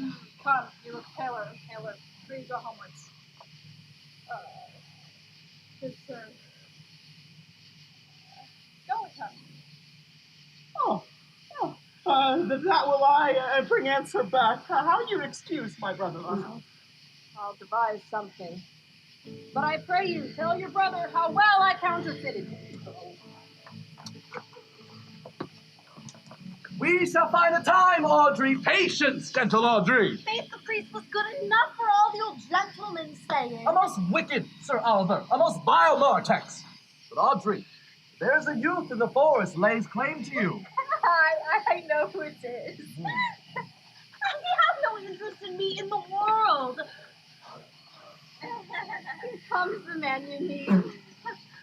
Oh, it is food and drink for me to see a clown. By my troth, we that have good wits have much to answer for. We shall be flouting. We cannot hold. Good evening, Audrey. Good evening, William. And good evening to you, sir. Good evening, gentle friend. Cover thy head. Cover thy head. Brother, be coming! How old are you, friend? 5 and 20, sir. Right, then. Is thy name William? William, sir. Fair name. What's born in the forest here? Aye, sir. Thank God. Thank God. A good answer. Art rich? Faith, sir. So. So. Good. Very good. Very excellent good. And yet it is not. He's only so. But thou wise. Aye, sir. I have a pretty wit. Why, thou speakest well. I do now remember a saying. The fool doth think he is wise, and the wise man knows him to be a fool. If you love this woman, I do, sir. art thou learned? No, sir. Oh, then learn this of me. To have is to have, and for all your wives do consent that ipsi is he. Now, you are not ipsi, for I am he. Which he, sir? He, sir, thou must marry this woman. Therefore, you clown, abandon. Which in the vulgar is me.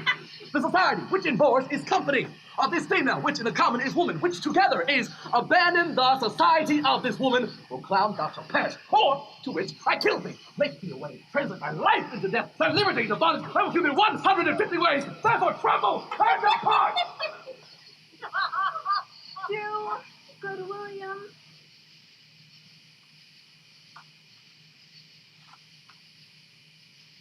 Mercy, Mary, sir.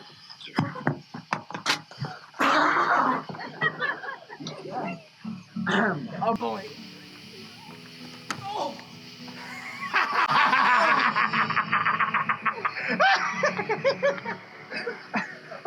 Our master and mistress seeks you. Come away. And I tend. Is it possible that but seeing you should love her, and loving woo and wooing she should grant? And will you persever to enjoy her? Neither call this giddiness of it into question. The poverty of her, the small acquaintance, my sudden wooing, not sudden condensing, but say with me, I love Eliana. Say with her that she loves me, and it shall be in your good. For my father's house and all the revenue that was old of Sir Royland's will I stake upon you, and here live and die a shepherd. You have my consent. Thither will I invite the Duke and all his contented followers. Go you and prepare Eliana. For look you, here comes my Rosalind. God save you, brother. And you, fair sister. My dear Orlando, how it grieves me to see thee wear thy heart in a scarf. It is my arm. I thought thy heart had been wounded with the claws of a lion. Wounded it is, but with the eyes of a lady.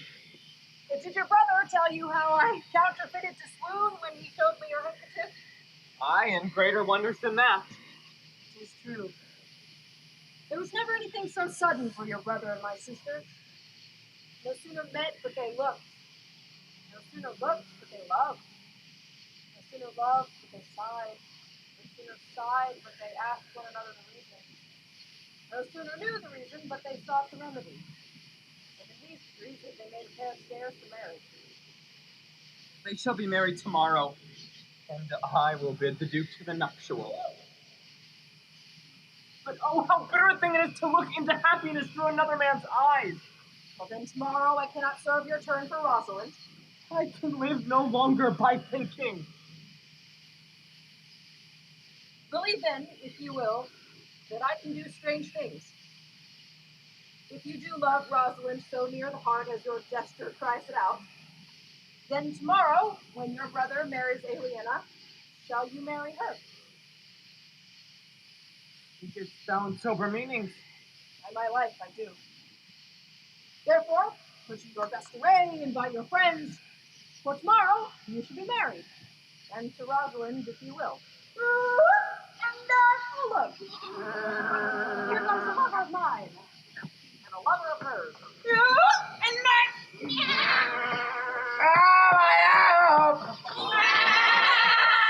Youth, you have done me much ungentleness to show the letter that I writ to you.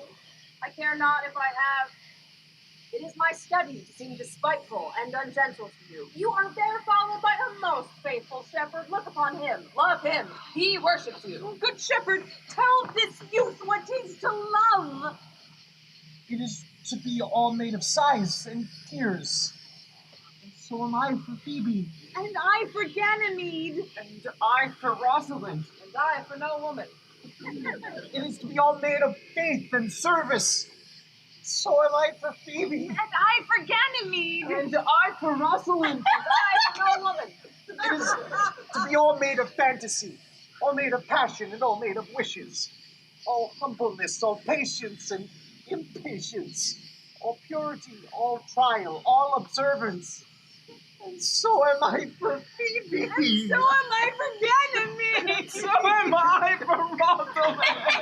So am I for no woman. If this be so, I blame you me to love you. If this be so, I blame you me to love you. If this be so, I blame you me to love you. Who do you speak to?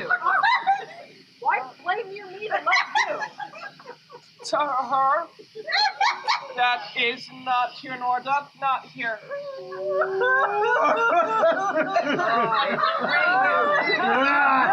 more of this. Like the howl of Irish wolves against the moon. I will help you if I can. Okay? I would love you if I could. Tomorrow, meet me all together. I will marry you if ever I marry woman, and I will be married tomorrow. I will satisfy you if ever I satisfy man, and you shall be married tomorrow. I will content you if what pleases you contents you, and you shall be married tomorrow. As you love Rosalind, meet. As you love Fiebig, meet. And as I love no woman, I'll meet. So fare you well. I have given you commands. I'll not fail if I live. Nor I. Nor I. Tomorrow is a joyful day, Audrey. Tomorrow we shall be married. With all my heart. And I hope it is just the honest desire to be a woman. Oh, here come three of the banished princes. Well met, honest gentlemen. Truly, young gentlemen, well met. Come, sit in a song. We are for you. Sit in the middle. So we clap into it roundly, without hawking or spitting or saying we are whores, which are the only prologues to a bad voice. In faith, and all in tune like two gypsies on a horse.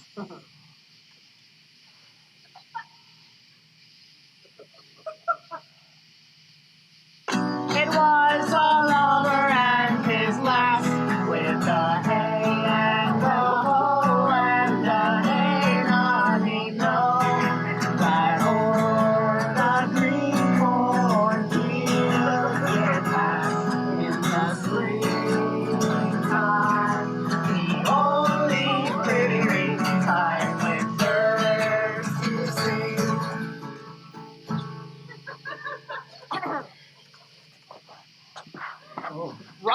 Ryan, let's keep it moving, buddy, okay? Hey, ding, ding, ding. Hey, ding, ding, ding. Hey, ding, ding, ding.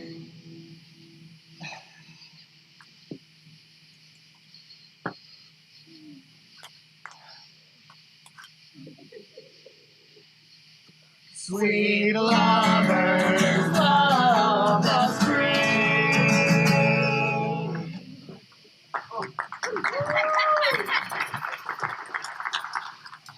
Truly, young gentlemen, though there was no great matter in the ditty, yet the note was very untunable. You are deceived, sir. We kept time, but we lost not our time. By my troth, yes, but I counted time lost to hear such a foolish song. God buy you, and God mend your voices. Come, Audrey. Dost thou believe, Orlando, that the boy can draw this that he hath promised? I sometimes do believe and sometimes do not. As those that fear they hope and know they fear. Patience once more while our compact is urged.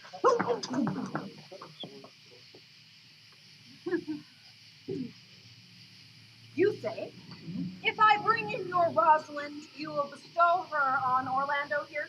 That would I, had I kingdoms to give with her. And you say you will have her when I bring her? That would I were I of all kingdoms king. You say, you'll marry me if I be willing. That will I, should I die the hour after. But if you do refuse me, you will give yourself to this most faithful shepherd. So's the bargain. You say that you will have Phoebe if she will. For to have her and death were both one thing. I have promised to make all this matter even. Keep you your word, O Duke, to give your daughter. You yours, Orlando, to receive his daughter. Keep your word, Phoebe, that you'll marry me, or else refusing me to give yourself to this most kind shepherd. Keep you your word, Sylvius, that you'll marry her if she do refuse me. And from hence I go to make these doubts all even.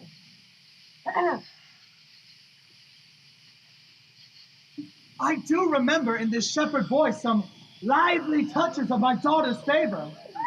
My lord, the first time I ever saw him, we thought he was a brother to your daughter. There's sure another flood to order. These couples are coming to the ark. Here comes a pair of very strange beasts, which in old tongues are called fools.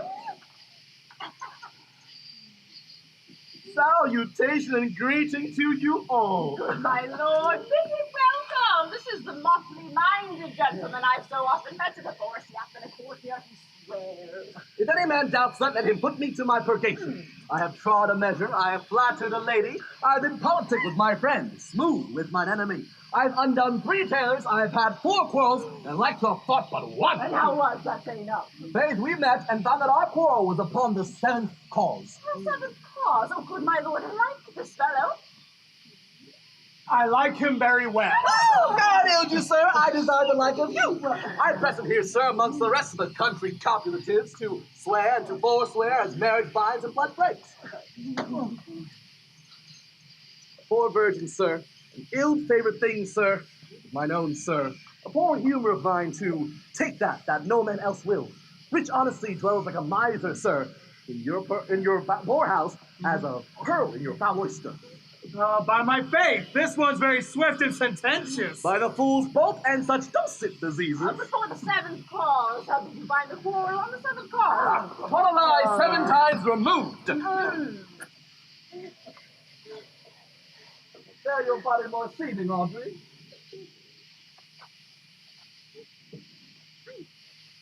As thus, sir. I did dislike the cut of a certain courtier's beard. He sent me word if I thought it was not well cut, he was of the mind it was. This is called the retort, courteous. If I said a word again it was not well cut, he sent me word he cut it to please himself. This is called a quip, modest. If again it was not well cut, he sent me word he disabled my judgment. This is called the reply, churlish. If again it was not well cut, he sent me word I spake not true. This is called the reproof. If again it was not well cut, he would answer, I lie. This is called the check quarrelsome. And so to the lie circumstantial and the lie direct. What did you say his beard was not well cut? I just go no further than the lie circumstantial. He does not give me the lie direct. And so we measured swords and parted. Can you nominate in order now the degrees of the lie? Oh, sir, we quarrel in print as you have booked for good manners. I will nominate now the order of the degrees. First, to retort courteous. Second, to quip modest. Third, to reply church. Fourth, to reprove valiant. Fifth, capture quarrelsome. Sixth, the lies of objective. Seventh, the lie direct. All these you may avoid, but the lie direct. And you may avoid that too with an if. I once knew when 7 justices could not think of a quarrel, but when the parties themselves were met, one of them thought of an if. And you said so, then I said so. They shook hands, swore brothers. Your if is the only peacemaker, much virtue in. Fair fellow, my lord. Would it anything and yet a... He uses his folly like a stalking horse, and out of the presentation of that, shoots his wit.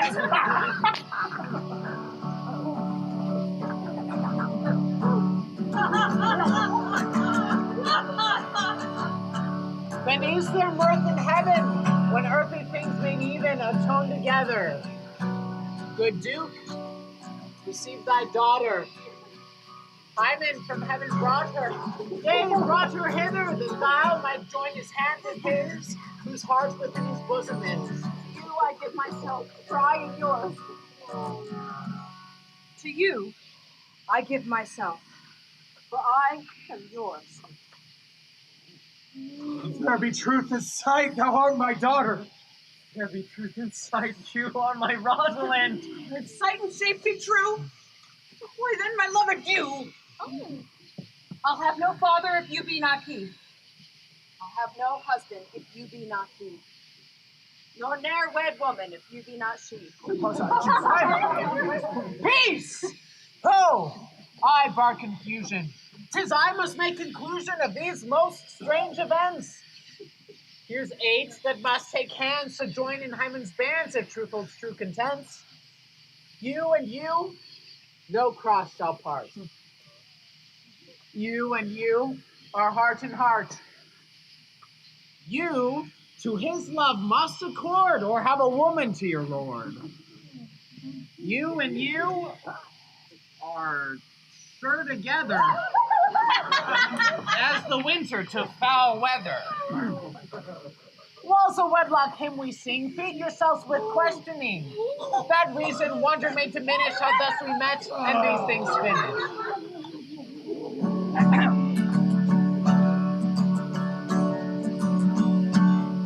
Wedding is great, you will strong.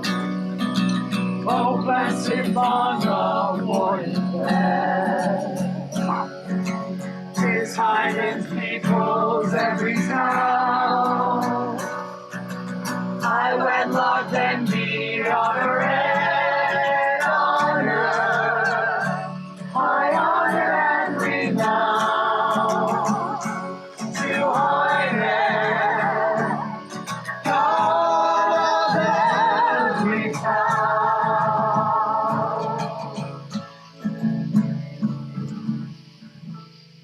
My dear niece, are welcome to me. Even daughter, welcome, and no less agreeable. I will not eat my word. Now thou art mine. Thy faith, my fancy to thee doth combine. Well, let me have audience for a word or two.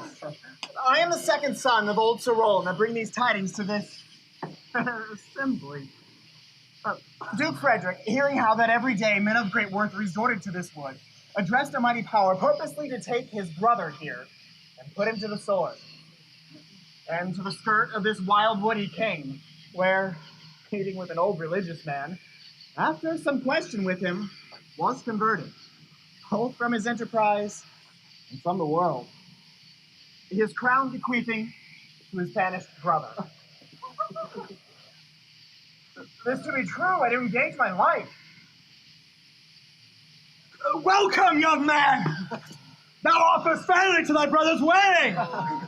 And after every of this happy number, who have endured days and nights with us, shall share the good of our returning fortune! According to the measure of their states. Play music! And you, brides, bridegrooms all, with measures heaped in joy to the measures fall.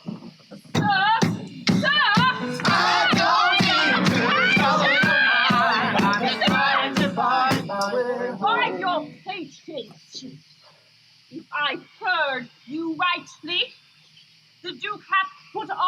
religious life and thrown into neglect the pompous court.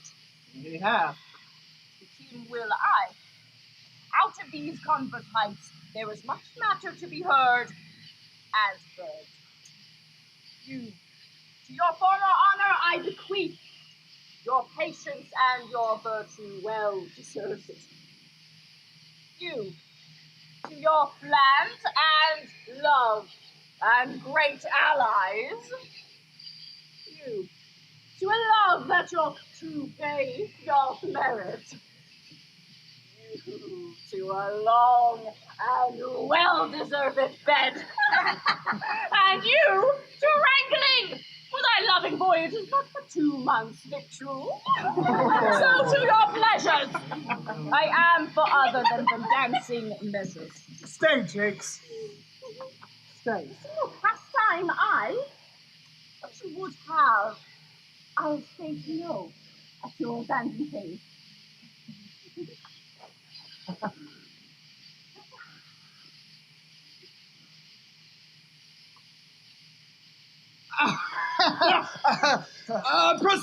Proceed! We'll begin these rites, as we do trust they'll end in true delight.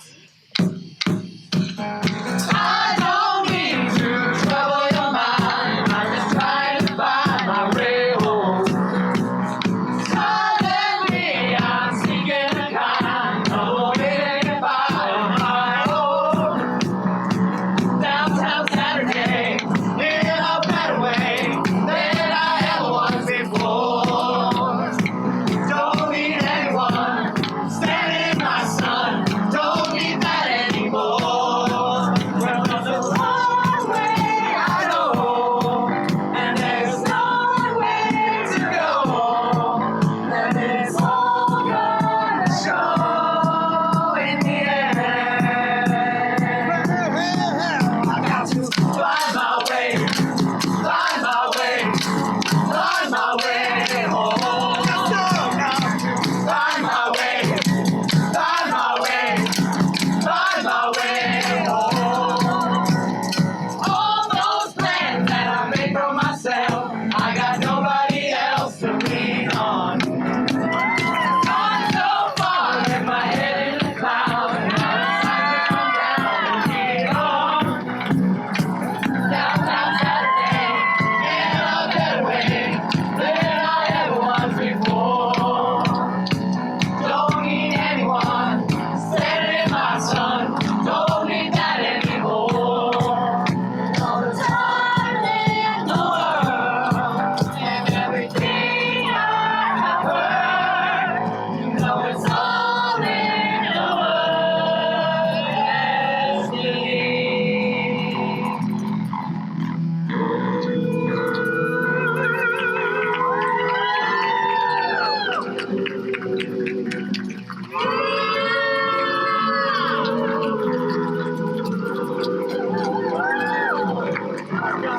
Find my way,